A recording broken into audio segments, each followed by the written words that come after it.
Les éclipses influencent-elles la grossesse? Certains mythes et croyances ont empêché les femmes enceintes de pouvoir apprécier ce spectacle fabuleux que sont les éclipses.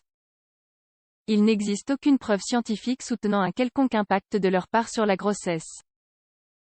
Il n'est pas rare d'entendre une grand-mère d'origine latine, ou même d'ailleurs, dire que les éclipses ont une très mauvaise influence sur la grossesse. Si vous ne croyez pas en l'astrologie et l'influence des astres sur la personnalité, vous aurez certainement une vision moins apocalyptique de ce phénomène spatial sur la vie de votre futur bébé. Une multitude d'hormones et d'émotions affectent la femme pendant la gestation. S'ajoute à cela l'environnement culturel de la femme, avec ses croyances et superstitions.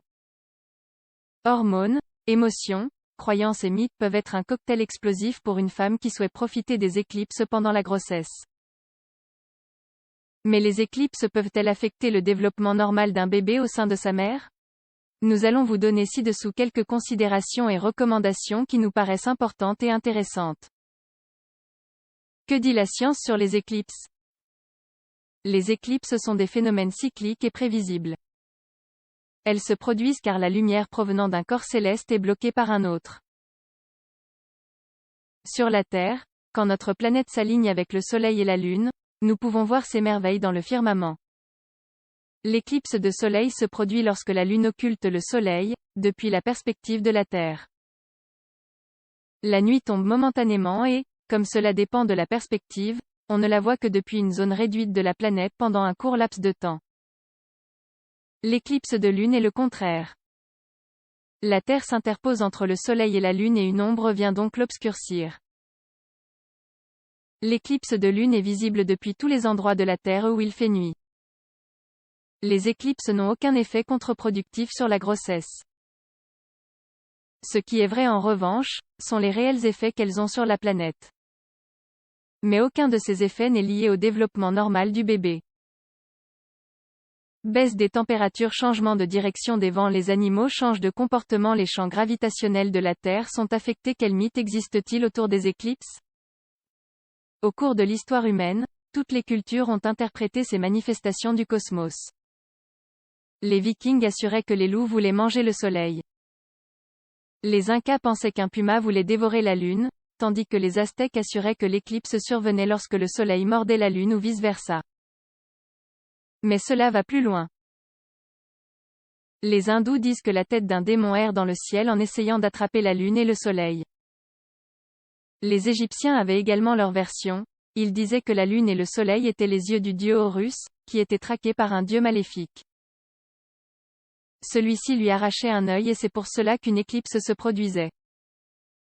L'homme s'émerveillait devant le firmament et donnait les explications qu'il avait sous la main.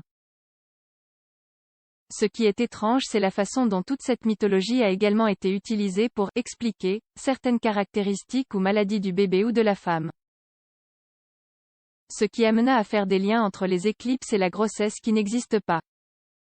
Comment les éclipses influencent-elles la grossesse? Que ce soit parce que la Lune est éclipsée par le Soleil ou l'inverse, il n'existe aucune preuve scientifique soutenant que les éclipses peuvent affecter le développement normal de la grossesse humaine. Toutefois, les mythes ne cessent d'affecter le bon sens des femmes enceintes. Pendant des décennies et des siècles, on a affirmé que si une femme enceinte était exposée à l'influence d'une éclipse de lune, son bébé pouvait souffrir d'une déformation à cause de cette morsure céleste.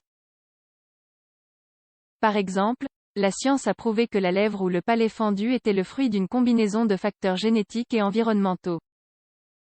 Toutefois, on continue d'accuser les éclipses. De la même manière, on les a accusées d'être les causes d'avortement ou d'accélérer le début de l'accouchement. Rien de cela n'a été prouvé. Et les éclipses de soleil? L'éclipse de lune semble accaparer le plus grand nombre de mythes sur l'impact que peuvent avoir ces phénomènes sur la grossesse. Si l'on ne se protège pas les yeux en regardant une éclipse de soleil, elle peut causer des dommages irréversibles sur la rétine, mais c'est le seul dommage réel auquel est exposée une femme enceinte qui décide d'assister à une éclipse solaire. Il n'y aura aucune tache ou tache de rousseur sur la peau de votre bébé si vous regardez ce spectacle céleste. Vous êtes enceinte et vous souhaitez admirer une éclipse. Profitez-en. C'est un spectacle naturel fascinant. Si vous avez déjà des enfants, cela peut être un grand moment à partager en famille, pour admirer et apprécier la majestuosité de l'univers. Vous savez déjà que, si vous allez observer une éclipse de soleil, il est très important de vous protéger les yeux de cette radiation. Si vous êtes plus rassuré en portant une amulette pour protéger votre bébé, faites-le. Toutefois, si l'idée d'observer une éclipse vous angoisse trop, ne vous penchez même pas à la fenêtre. Cela n'a aucun sens de vous exposer à cette altération pendant votre grossesse. Restez tranquille et profitez du processus de gestation d'une nouvelle vie. Par contre, c'est sans aucun doute l'un des phénomènes naturels les plus impressionnants qui existent sur Terre.